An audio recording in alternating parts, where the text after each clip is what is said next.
রমজান মাসের প্রথম রাত্রিতে আকাশে কি হয়? এই রাতে আল্লাহ তাআলা কি করেন?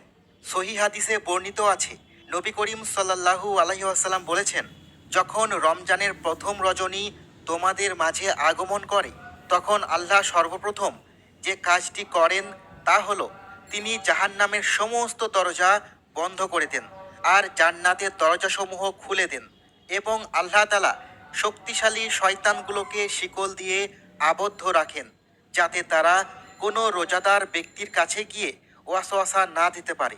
এখন আপনাদের মনে প্রশ্ন জাগতে পারে, তাহলে রমজান মাসে মানুষ পাপ কাজ কেন করে? কাজী ইয়াজ রহমতুল্লাহি আলাহি বলেন, যারা রোজাদার তাদেরকে শয়তান ওয়াসওয়াসা দিতে পারে না, ফলে ওই ব্যক্তি বড় ধরনের পাপ কাজ করতে পারে না। আর যারা পাপ কাজ করে তারা কুপ্রবৃত্তির কারণে করে থাকে। রমজান মাসে শয়তানের প্রত্যক্ষ হস্তক্ষেপ বন্ধ